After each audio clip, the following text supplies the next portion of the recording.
nza kunywa ku nzoga ya data kandi inzoga ikaze ndayisinda ntangira umwaka w'amashuri ntavuga neza mvuga ururimi umvaga nazaba umuganga ese ubundi uko ko simvura imitima wa mbere ubwiriza byari bimeze bite muri wowe wabwirije abantu bangahe reka mubwire umunsi nabwirije bwa mbere biri mu batangaza hari muri 79 yihe nzira nziza ubona y'urubyiruko ashobora kunyuzamo amaso ye akaba yamenya neza ati iyi mpano ndayifite ku buryo byamufasha no kuba successful kwigirira amatsiko adiyo yari imwe mu murenge wose abaturage bakajya kuyumviraho akazi ndimo zasabwe dore indirimbo rero naho hazagamo izi mpundu z'urukundo abantu batibwira ko indirimbo z'urukundo z'ijuru Mukamurenzi mukobwa mwiza ibintu nk'ibyo ngibyo ibimba mbivugiye kugira ngo abantu bumve yuko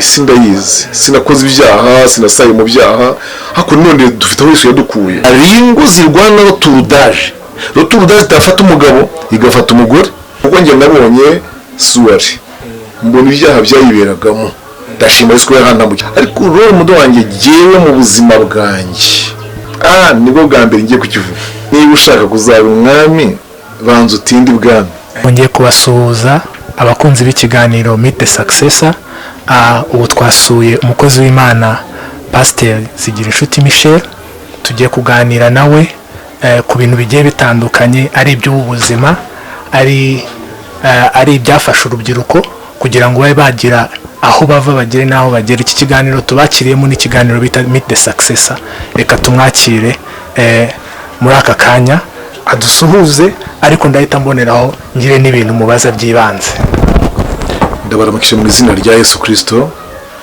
Yesu ashimwe cyane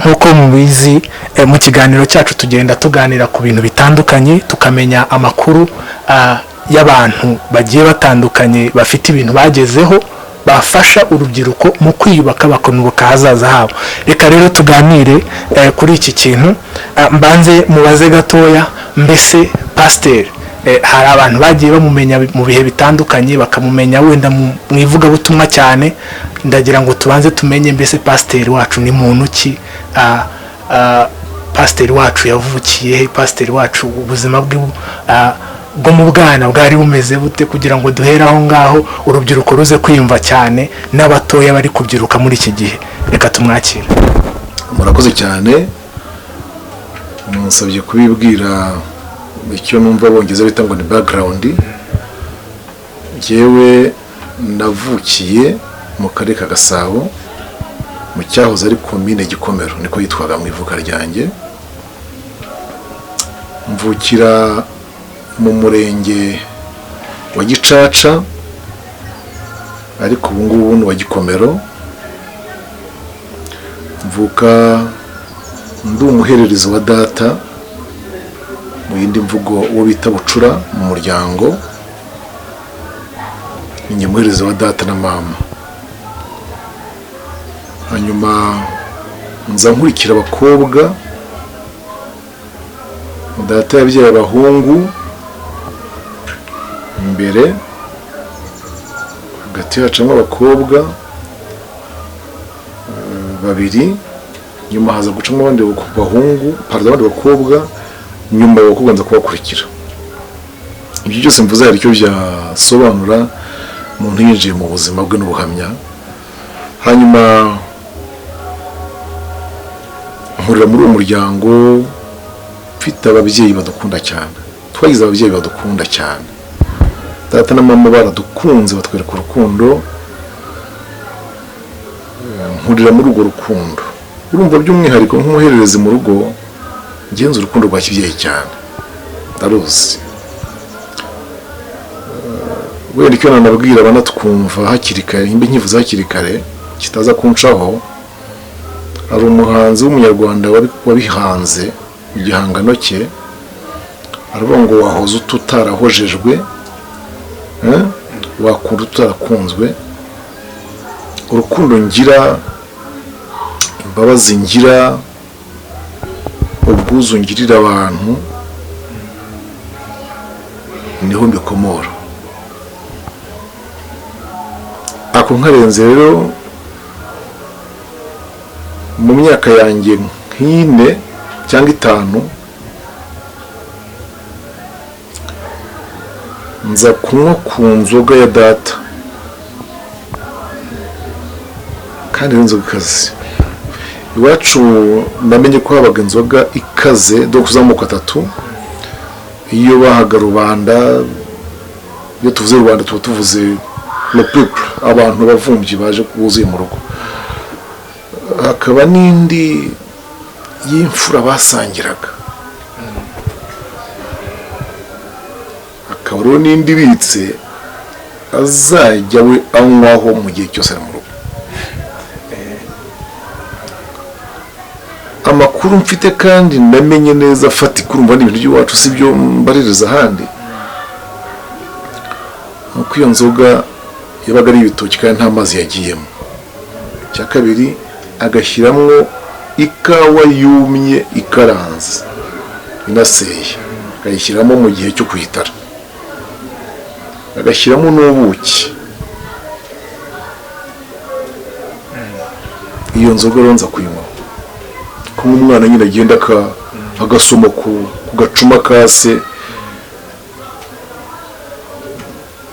ndayisinda kandi nyisinda ukuntu gukomeye, iranyangiza ku buryo nagize ikibazo cy'umutwe, ngira icy'amaso avayo arakanuka, mera nk'umuntu warwaye ikirwara cya mugiga, kugeza ubwo nasubiye inyuma nko mu kuvuga.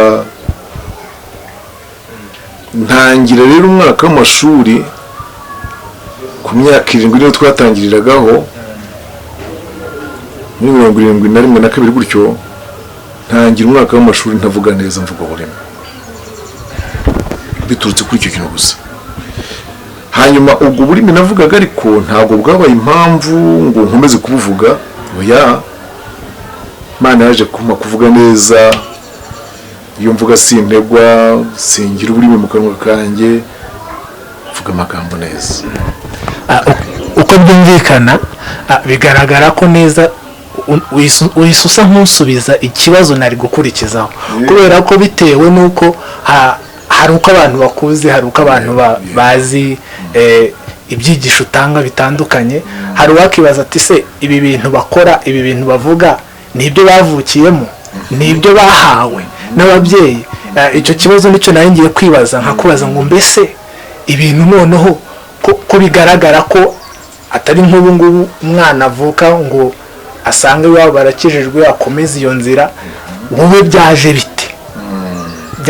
Ndagira ngo twihute tugere aho ngaho, hanyuma tuze no kubihuza n'ubuzima bwa gisore bwawe. Yewe usibye uwo mutima mwiza wa kibyeyi nasanganye ababyeyi banjye n'uburere nabo bahawe n'ababo, ariko ababyeyi banjye bari abakatolike, bari abanyakatolika. Ari nayo mpamvu umubatizo wanjye simuzi, gusa nyine nzi ko nitwaza ikintu Michel, rya Michel genda retejwe, ntumbaze padiri wari mbatije simuzi shwe. Hanyuma rero bagakunda misa, ibyo byarankurikiranye, nzamuka ntyo nkunda Imana gutyo.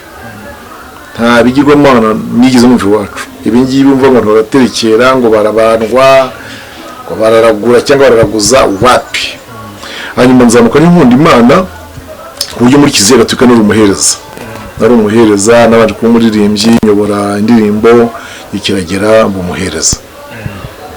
Naho ngaho navuga mu byerekeye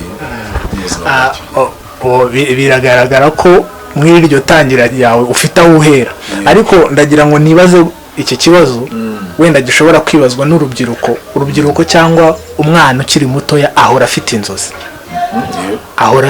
akavuga ati ndifuza kuzaba uyu, ndifuza kuzabaha, ndifuza kuzakora ibi. Mbese mu nzozi zawe ukiri umwana, kuko iyo turi kuganira n'abantu bafite ibintu bagezeho, ari ubwira ati njyewe izi nari mfite inzozi zo kuzaba uyu, zo kuzabaha, zo kuzakora gutyo. Mu nzozi zawe byari bimeze bite? Wagiraga izihe nzozi? Murakoze cyane. iryo jambo mwita inzozi iyo ni terme iri actuelle, ni imvugo isa naho ari iya vuba, ariko icyo gihe wenda babyitaga ngo umwana akunda iki. Iyo murebye umwana mubona umwana akunda iki. Muri psychologie ku bice bike byayo nize, ibyo bintu umwana akunda nibyo azamukiramo, nabyo bimuhesha guhitamo ibyo aziga. Yewe rero niba ari za mbabazi, niba ari za mpuhwe no gukunda, icya mbere numvaga nazaba umuganga. Ubuganga bukanyuzura cyane, nkumva nazaba umuganga, nkumva navura abantu, nkumva nabumva neza, nabatega amatwi, nkumva umuntu wanjye n'ubuse namufasha. Icyo ni kimwe. Cya kabiri, numvaga mu bintu byo kwiga nziga communication sociale, nkiga ibintu by'itangazamakuru bisabanya abantu, bivuga, bibwira abantu, nuhita ugera aho ngaho uhita utangira kwibaza siko numva ahubwo Imana biguhaye mu bundi buryo. None se ubundi uko ko simvura imitima, Imana amaze kukimpa deja, Imana amaze kukimpa. Ndabyibuka niga teologiya, ndimo niga dialogue pastorale. Dialogue pastorale mu isomo rya teologiya yarandyoheye cyane cyane cyane cyane cyane cyane. Inyongera ibintu byinshi bizamenyeshwa nzajya nakira umuntu. Biranezeza cyane iyo nakiriye umuntu nkamuganiriza, akangera aho ababaye, yarashengutse, akamva imbere ubundi aruhutse. Ibyo biranezeza cyane.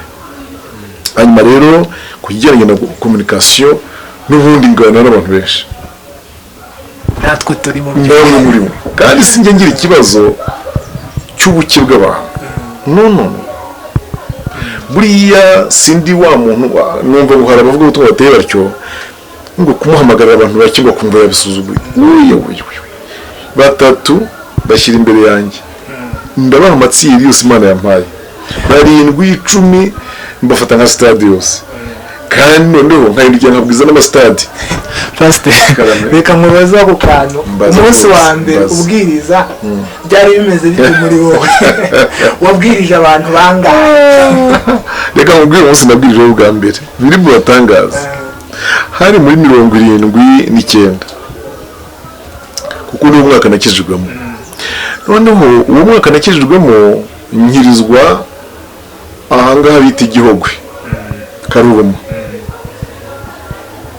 Ubwo nari mpaje nyine, ni igice kindi cy'ubuhamya, nari mpaje kuhaba kwa mushiki wanjye ngo nshake ubuzima, iby'akazi. Noneho mpakirijwe, urumva soreraga ngara abantu ba mbere nahagaze imbere, mbabumburira imbere Bibiliya ndibigisha, kugeza ubwo uwari umwarimu wacu icyo gihe, ubu ni umushumba, ni umusaza uri mu zabukuru, uwari umwarimu wacu icyo gihe yaraje aho ahagereye, ahita duhamagara gusa ko twaje turataha, kandi twarabona tujya kuri 7 n'abantu mbere nahagaze imbere. Ubwo wowe niwe wari wa 7, ubundi mwari ni 6. Birumvikana ko muri icyo gihe cyawe, wenda sindi kubara neza imyaka, ariko agakiza ushobora kuba warakakiriye nko mu myaka 13.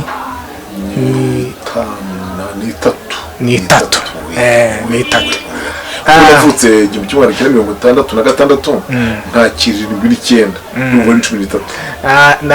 Bindinze ibindi bibazo nari kubaza mu busore bwawe byinshi, nkabihuza cyane n'ubusore bw'iki gihe, cyangwa n'uburyo urubyiruko muri iki gihe rwitwara. Ariko ndashaka kukubaza, biroroshye cyane mbese kwita umuntu asobanukirwa impano ye duhereye kuri ako kantu? Biroroshye cyane kuko bishobora gusa nkaho kuri wowe byakoroheye, umuntu arebye cyangwa avuze, bitewe n'uko igihe wahereye wahise uhingukira kuri icyo kintu cyangwa ubundi abantu birabajijisha icyo twita confusion cyangwa confusion mu cyongereza.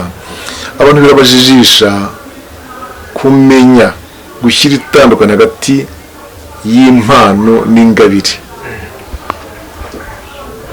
cyo bita talent et don spirituel. Ubundi talent icyo bita muri talent hano muri Bibiliya, uburebure bw'igihagararo ni talent.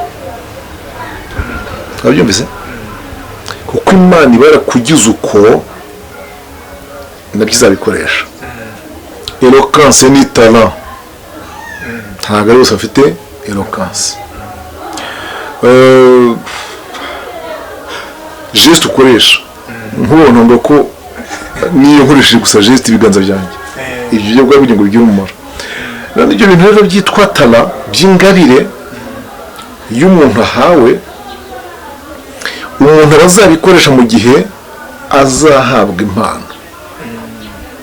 Ese ubwo muranyumvise neza? garuka gato.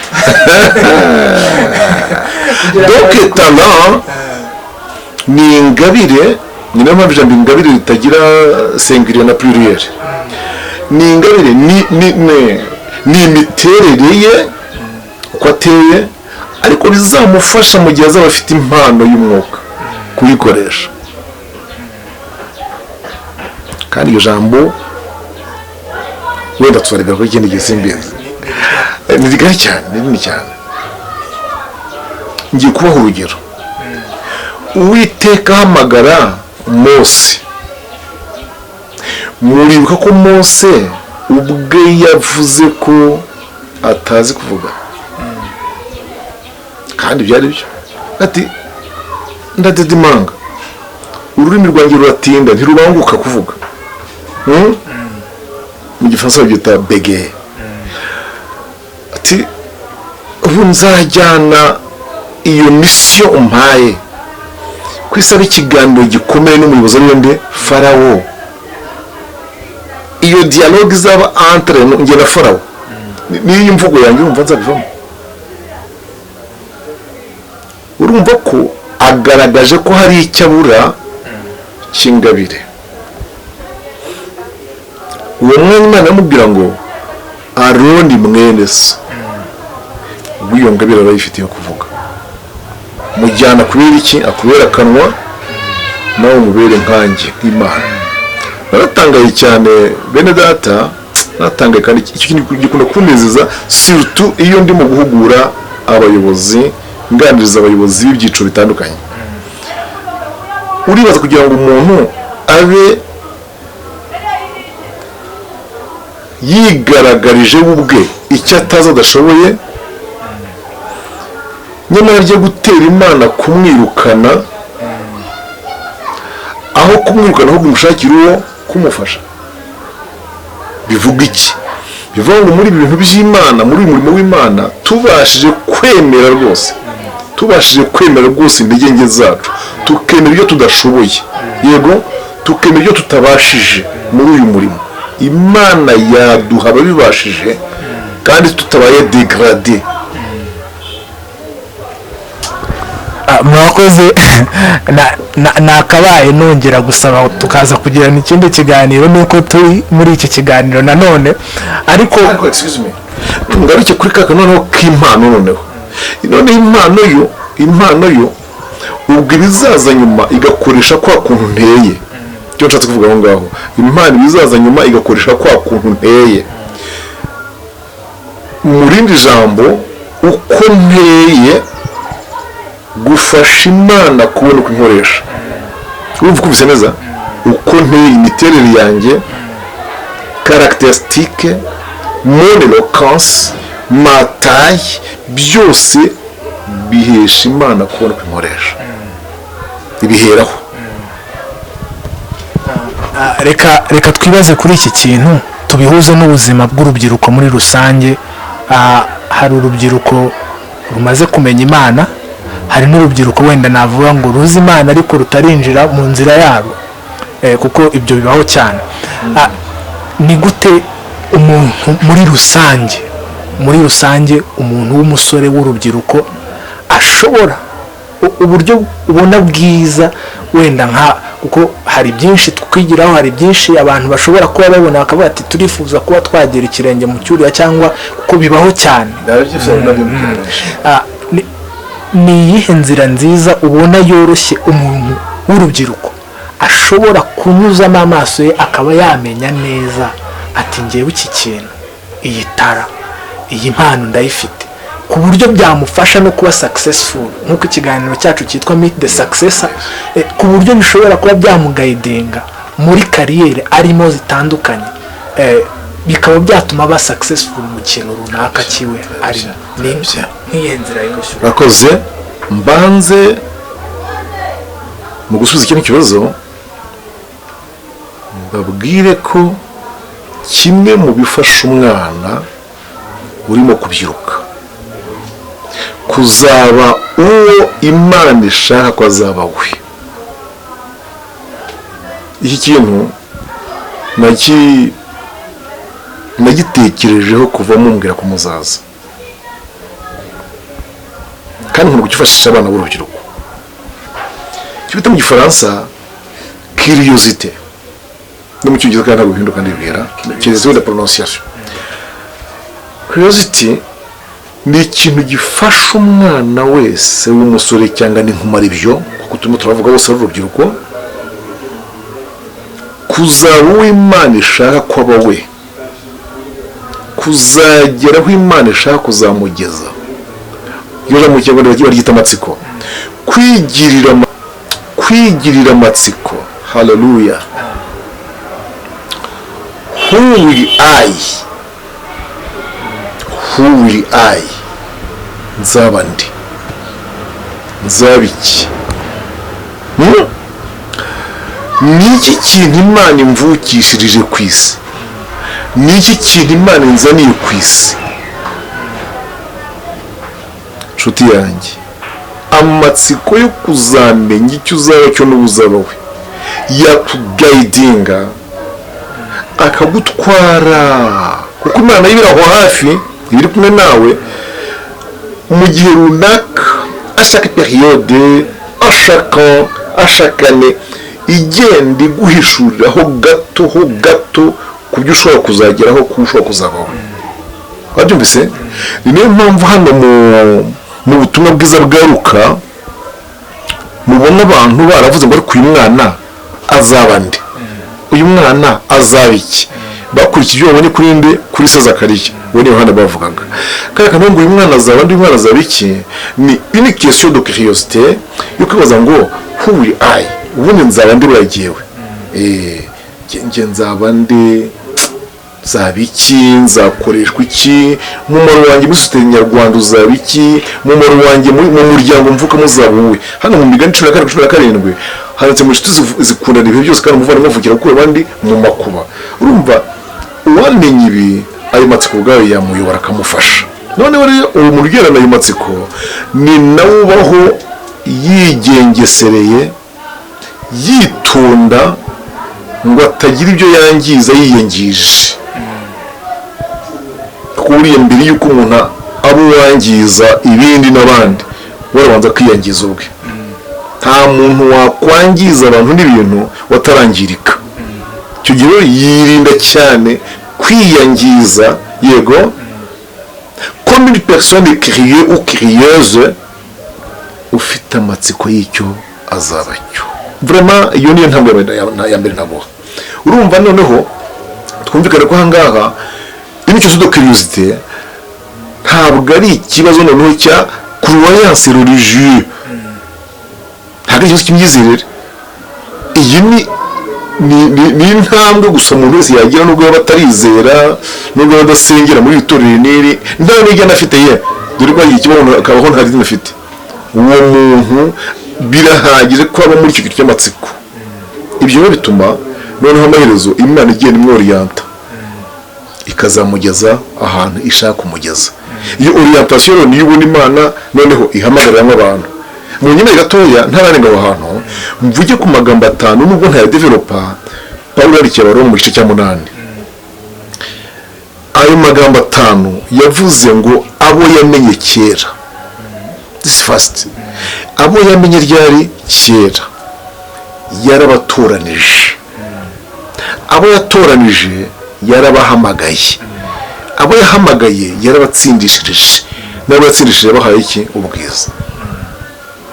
These 5 words, ayo magambo uko atanu niyo magambo ahatse ubuzima bwose umuntu anyuramo, malgré amakuni twagiye tunyuramo, ubuzima bukomeye abantu banyuzemo, orphelinage, pauvreté, ubukene n'ubupfubyi, ubwo nibyo tuvuga sizukunda indimi ziba zije zindi, ibyo byose abantu banyuramo, situation abantu babayemo zose, ndagira ngo mbwire ko ziba zitari, ntiziba ziri kure y'amagambo ko arata, kuko kumenywa kera, gutoranywa kera, guhamagarwa, yego, gutsindishirizwa no guhabwa ubwiza kuri umurimo w'Imana cyangwa ibyo dukorera Imana, ibyo byose harimo bibiri umuntu atikorera atanamenye, kumenywa kera no gutoranywa kera. Noneho guhamagarwa byo umuntu abigiramo uruhare, gutsindishirizwa nabyo umuntu abigiramo uruhare, kwemera ko ari coupable no guhabwa ubwiza. Rero basta murakoze cyane ku bw'icyo kintu. Ni ikintu abantu benshi bashobora kwibaza ku muntu wese ufite ahantu cyangwa urugendo ashaka cyangwa intego yo kugira ahantu agera. Ariko munyemerere tugaruke gatoya, tugereranye ubuzima bwa gisore bw'igihe cyanyu yego n'igihe cy'ubu ngubu. Ubu ngubu hari byinshi bitwaye urubyiruko, social media, hari ibintu biri kuri social media nabyo bihindura urubyiruko imbata zabyo. Hari ubuzima urubyiruko rurimo muri iki gihe rukeneye guidance y'abantu babaye, kuko umunyarwanda yaravuze ngo nta ngoma itagira abo. Wasanga hari ibintu byabaga n'ubundi mu bico gihe biri kugaruka. Duhe ku makuru y'igihe cyawe, igihe cy'ubusore byari bimeze bite, ubiduhurize n'ibyo igihe nk'iki ngiki cy'urubyiruko, kugira ngo turebe mbese ni irihe somo twakuramo, ese ni irihe banga mwe mwakoresheje, hanyuma turebe ngo mbese ni ihe nyigisho urubyiruko rwasigarana. Ndumva rero murakoze cyane. Nagiye mbivuga mu nyigisho zanjye kenshi, cyane cyane iyo nabaga nabonye amahirwe yo kwigisha urubyiruko. Ahandi hantu nagiye nshyira imbaraga cyane kuri iryo jambo ni mu makaminuza. Hano hose buriya navuze ubutumwa muri kaminuza nkuru y'u Rwanda, muri SFB ku cyitwa kera, yurika ikivuka, Unilac, za Iseka, iriya y'Ikibungo, izo zose ngo nazivuga n'ubutumwa. Iyo ndi imbere y'abantu bitwa urubyiruko mera nk'uwivida, kuko mba ndimo nemvestisa nshora imari ahantu azahomba, kandi ndabishimira Imana, ndabishimira Yesu cyane ko aho hantu Imana yagiye hakura abakozi, namwe muri modayera. Rero nagiye mvuga ngo rubyiruko mufite byinshi muri mukuzira.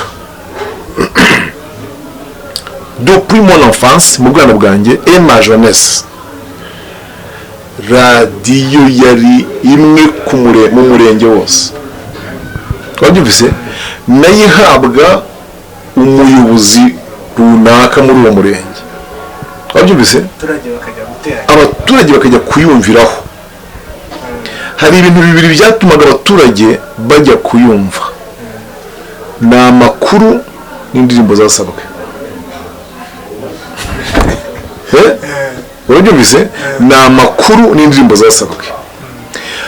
Noneho ni nayo mpamvu icyo gihe bageragezaga kubyegeranya, amakuru akaba 6:45. Wabyumvise? Indirimbo zasabwe zikazaho 8:00. Ntabwo mu by'ukuri iyo durée yari ndende, kuko amakuru yaragenda bakaza nko mu masaa 7:30. Uwo mwanya bagacamo amatangazo makeya, 8:00 hakaza indirimbo zasabwe. Dore indirimbo rero, dore indirimbo izari z'iki gihe cyose. Uyumva naho hazagamo izi mpundu z'urukundo, abantu batibwira ko indirimbo z'urukundo zije ubu habaga muri z'urukundo Mukamurenzi mukobwa mwiza ibintu nk'ibyo ngibyo ibintu mbivugiye kugira ngo abantu bumve yuko sindayizi sinakoze ibyaha sinasaye mu byaha ariko none dufite aho Yesu yadukuye izo ndirimbo zose rero ntarondoye ngo mbabwire amazina yazo icyiza cyari mu z'icyo gihe habaga harimo n'izitanga amasomo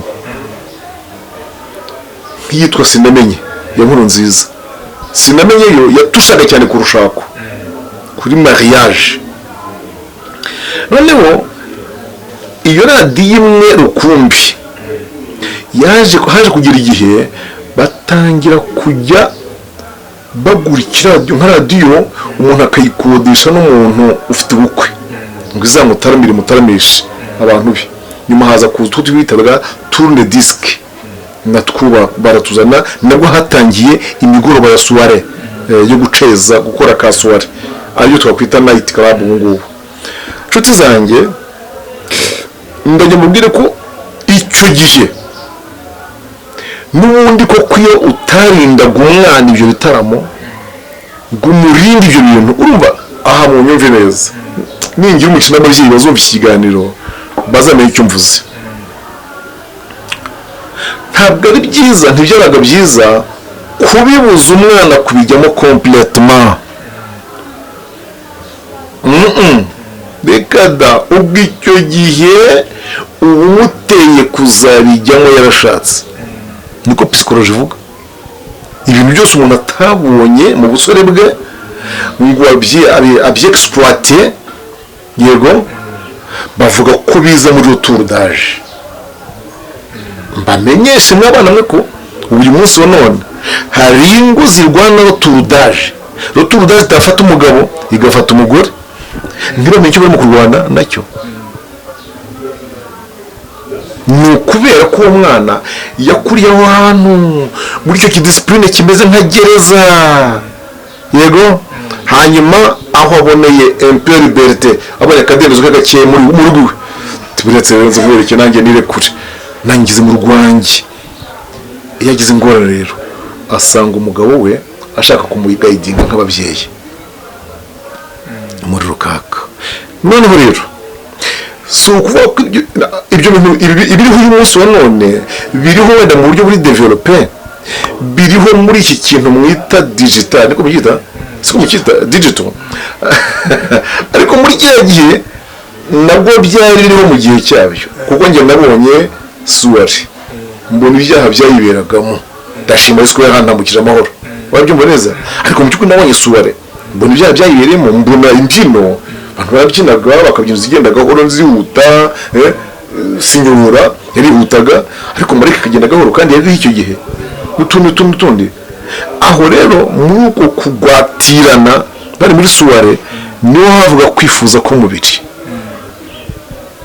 bivuga ngo iby'icyo gihe byakururaga umusore n'umukobwa babonanye bari kumwe bajyanye banyuranyeho bajya muri iyo suware physiquement iby'ubu birakurura umuntu d'une façon mentale psychologique birabanza bikamutusha iyo umuntu yatuye masturbation icyaha cyo kwikinisha uwo mwanya kumva nkumva agiretseho ko areba filime z'urukozasoni ubwo niza porunogarafi ibyo rero ni ibintu bidashobora gusigana na gato ntibishobora gusigana ntibishoboka ikindi cya kabiri ntashobora kuva kuri iyi ngingo nakivuze umwana w'umukobwa yarindaga ajya gushaka urugo rwe no kubaka urugo rwe utari wabona igice cye na kimwe cy'umubiri except in the face si ibyo maso honyine gusa nkubwije ukuri kora intege n'intege tureke imfundiko bambe tureke mu ntege ahangaha tureke ibibero n'amaguru y'ubwo ntibonekaga abantu ntibave ku kejo kandi bemere tubabwize ukuri jyewe naravuze ngo niba Imana yarampaye umurimo wo gukina no guhugura nzavugisha ukuri wo gukiza kumukize ukwanze agende yizire abantu ntibemere ko ingingo z'umukobwa, ingingo z'umwari zitera amatsiko, wabyumvise. Ikindi zirakurura, ziratira. Mbabwira ni scientifique mais aussi biblique, Bibiliya irabyemera, wabyumvise neza.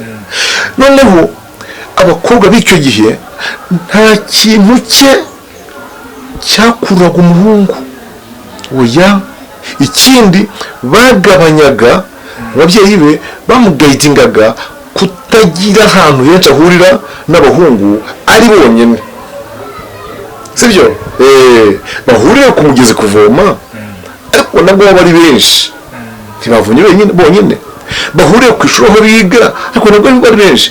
Ari ikintu cya rencontre particulière, abantu babona n'abari bonyine, ababyeyi barakirwanyaga n'abana bakakirinda. Bimwe bababwiye kwirinda kwiyangiza ngo nawe utazangiza ibindi cyangwa abandi.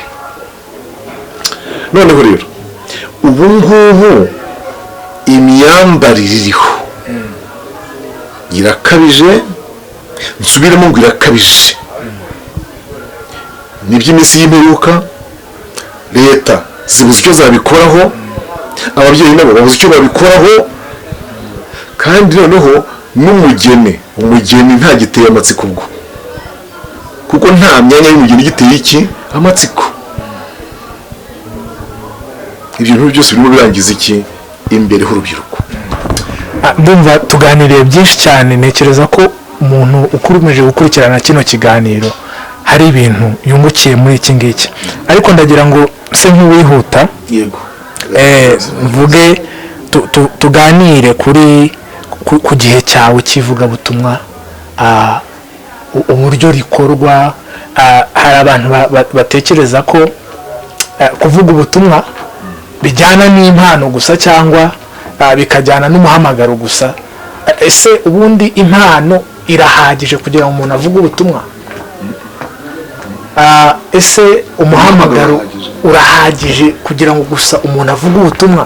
Ahandi turi kwinjira muri cadre wenda y'umuntu wamaze guhitamo akavuga ati ngewe ndi kubona uriya muntu ambereye role model, niba ariko navuga ahangaha ndashaka kujya. Ese ibyo bintu nizihe mpamba umuntu uri mu rugendo nk'urwawe, uri kwerekera mu nzira nk'iyawe, nizihe mpamba z'ingenzi akwiriye kujyana, tubivunaguye kugira ngo ndenda kugisubiza muri ubu buryo. Abaduteze amatwi, urubyiruko nibwo turimo kuvuga, ariko noneho ubanza uruvuge rwonyine, tukavuga n'abandi bakuze ariko bashobora guhamagarwa n'Imana muri kino gihe. Icya mbere ni uko umuhamagaro urukubiri. Hari umuhamagaro Imana ihamagara umuntu imukura mu byaha, hakaba n'umuhamagaro Imana ihamagara umuntu ngo ayikorere. Icyo ndakirangira kandi ubwo. Ariko noneho nuriya muhamagaro wo gukorera Imana nawe ugiyemo udushami tubiri.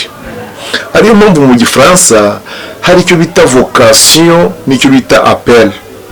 Mu Cyongereza ni vocation and calling. Hari igihe umuntu amara, hari iminsi umuntu amara yiyumvamo gukorera Imana, iyo ni vocation. Akazagira na appel, aricyo calling. Appel yo niyo umuntu yumvirwe, akumvirwe rwose akaryumva ko Imana imuhamagara. Icyo mbajije rero uti koko umuhamagaro waba uhagije, impano yaba ihagije ngo umuntu akorere Imana gusa? Mu by'ukuri ibyo bintu ko ari bibiri ni ingenzi ku muntu ukorera Imana, ariko akwiriye kugira ibyo yiga nabo yigiraho. Mfate nk'urugero, ariko sintamigero nyinshi kugira ngo ntabarondogorera cyane. Yosuwa hari iminsi myinshi yamaranye na Mose, ndetse aba mu ihema ry'ibonaniro hafi y'isanduku. Yego, icyo gihe cyari icya vocation, mais n'était pas encore appelé. Ibaze ko guhamagarwa kwe tugusanga mu gutegeko kwa kabiri igice cya 31 14-15. Imana ibwiye Mose ngo genda nugaruka kuri Sinayi uzanzanire wa muhungu Yosuwa, kuko ugiye cyo gupfa kigeze bugufi. Ibaze kubana n'umuntu urwo rugendo rwose, Imana ikavuga byo kuyikorera byawe wenda gupfa. Tuve kuri ubu tujye kuri Samuel. Samweli amaze kugera mu ihema hafi y'isanduku, yamaze igihe Imana yamuhamagara ikitaba nde Eli, kuko n'umutambyi yari asanze. Urumva ntiyarazi ijwi ry'Imana, ntiyarazi ko Imana ishobora guhamagara itagaragara. Ni nawe wumva inshuro enye zose yitabye nde Eli. Noneho Eli nawe abonye ko bimaze kuba byinshi kamere, aravuga ati uyu mwana Imana ndimo iramuhamagara. None sha mwana, genda uryame, ryari ntiryongera, noneho ntungarukeho jyewe, ahubwo ubwiryo guti vuga data uko umugaragu yagize amatwi. Icyo ko ari ukwitaba noneho Imana imuhamagara ngo bariyo baganira, kandi kuko ayibwiye gutyo nibwo baganira iby'umurimo n'iby'umuhamagare mu nzu aho ngaho y'Imana. Pawulo, ngarukire kuri uwo nguwo. Pawulo amaze guhamagarwa lors de sa conversion mu gice cya 9, bitubwira ko hariho uwagiye kumukura kameme mu nzira yaguyemo, ariwe Ananiyasi. Ari nawe wamusengeye ibisa n'imbonanye biva ku maso, ari nawe wamumaranye iminsi amubwira icyo agomba gukora. Ariko même après tout cela, nyuma y'ibyo byose yanagiye mu Yerusalemu kujya kureba ibintu yakwigira ku batambyi, akagira ibintu amenya. Urabyumva neza? Ndagira ngo nsaba abatwumva ko hari n'imvugo umuntu yagombye kujya kwiga, akamenya ngo kuri iki n'iki Imana ivuga gukina gutya, ijambo ry'Imana gukina gutya. Iyo ugiye kureba muri ino minsi abakozi b'Imana, ndavuga cyane mu rubyiruko, barashaka gukora vuba bacyumva umuhamagaro, ariko ntacyo bize bakigira mu ishuri cyangwa bakigira ku bandi, bo bashaka guhita bagenda. Vraiment mbasabe mwihita mugenda, banyumve ntibahite bagenda, ahubwo bajye batuza gato, kuko Imana bizashaka inzira. Nimuhure iyimitse Dawidi avuye mu ishyamba y'umukenke, ni nayo yamushakiye inzira yo kujya gucuranga ibwami.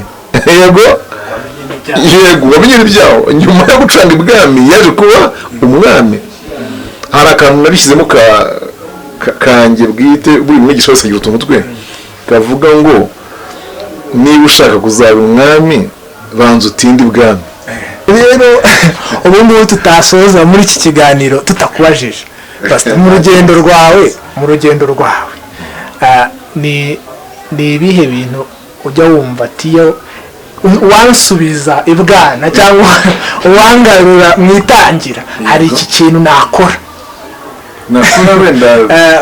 hari iki kintu mu rugendo rwanjye ndimo, ndi umuvugabutumwa, wenda dushobora guhura n'undi muntu wabaye successful mu kindi kintu abantu bashobora kwigiraho. Wowe mu rugendo rwawe ni iki kintu ujya uvuga ati uwansubiza inyuma, iki kintu nagikora kugira ngo nuzuze neza iki? Sinzi niba ako kantu wakumvise.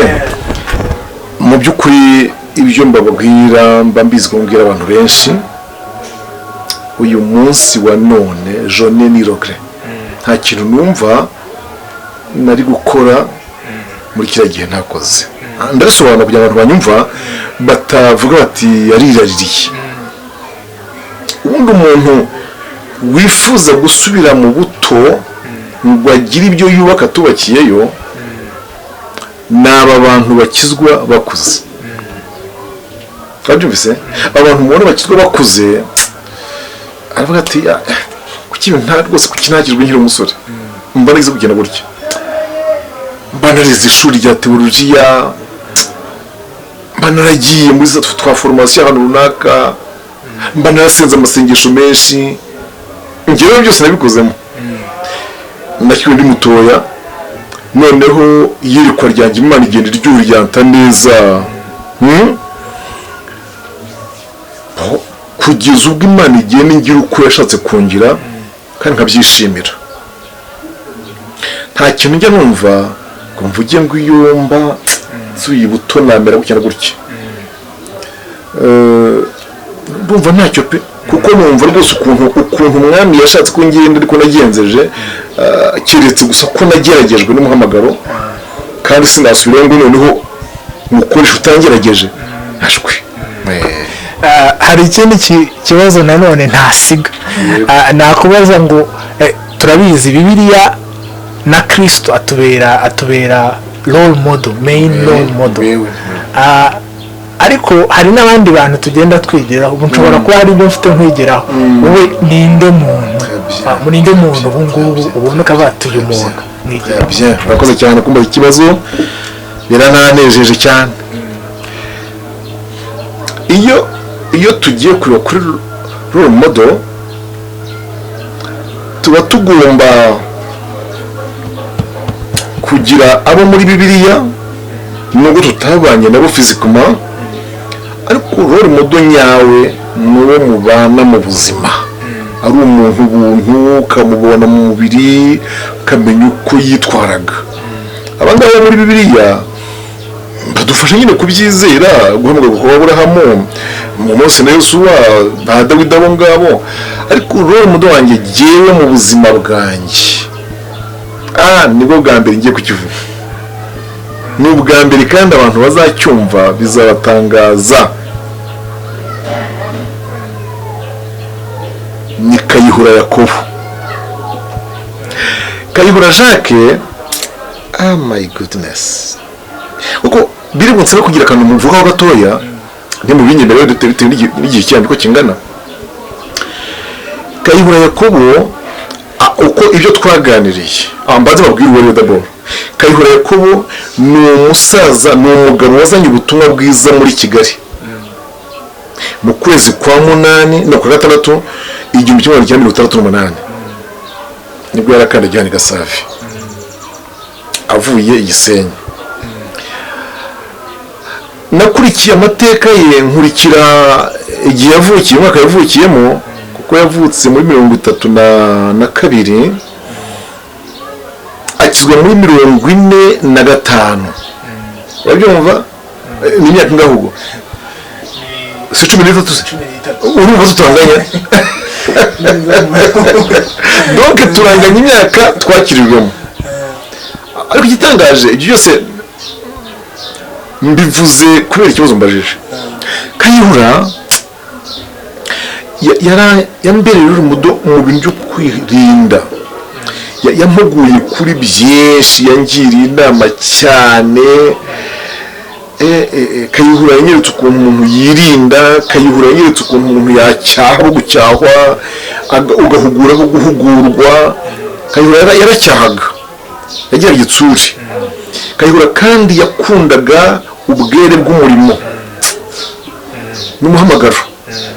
Muri make ntavuze byinshi kuri we, Kayihura yambereye urumodo. Noneho rero naratangaye ko mu muhamagaro wanjye, mu bintu Imana igenda ishurira umuntu ku rugero rwo ruzagera muri uyu murimo, hari ihishurirwa namugizeho ryamfashije muri uyu murimo.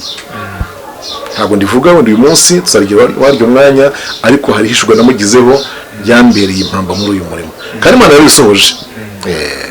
Pastor, ndagira ngo wenda nkubaze, nagize amatsiko nkigera hano, twagize amahirwe turabasura, tugera mu rugo, nagiye nitegereza, nagiye mbona ibikombe, nagiye mbona amawadi, amasertifika.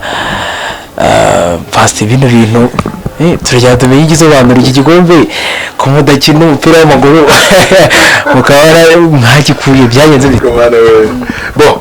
Murakoze nacyo, ibyo byose muri abashyitsi banjye, ntabwo natuma mujyana amatsiko. Reka mpere ku ma certificates. Si iyo nyine ubu ngubu, iyi niyo musanze aha ngaha. Harimo iziba zarahanutse zikameneka, hari iz'abana bakomeye zikaba zarahanutse. Nagiye kubyimurira muri iyi biro yanjye, ari kubihungisha abana, ariko ni byinshi mfite n'inkoni nazo nagiye mpabwa. Mpereye kuri ibi ngibi, uzi ko biri yari for appreciation rero ni uburenganzira bw'abantu. Nahawe certificate nk'iyi ngiyi na URK, nyihabwa na icyahoze ari SFB, babyumva. Iyi nayihawe n'itorero rya Murwa bibona, bose babiterwa n'umumaro baba bambonanye. Mumbare ko mvuze gutyo, nkunda kwicisha bugufi, kandi Pawulo yaravuze ngo uwiyogeza si ushima kiretse umwami wacu yogeza. Ntabwo nshaka kwiyogeza rero, ko nabibonye kuriya. byinshi. Hanyuma ibi bikombe nabyo mpereye kuri iki, kamere kuri iki ngiki ushaka gusoma wenda ukareba Anderson Matrick HR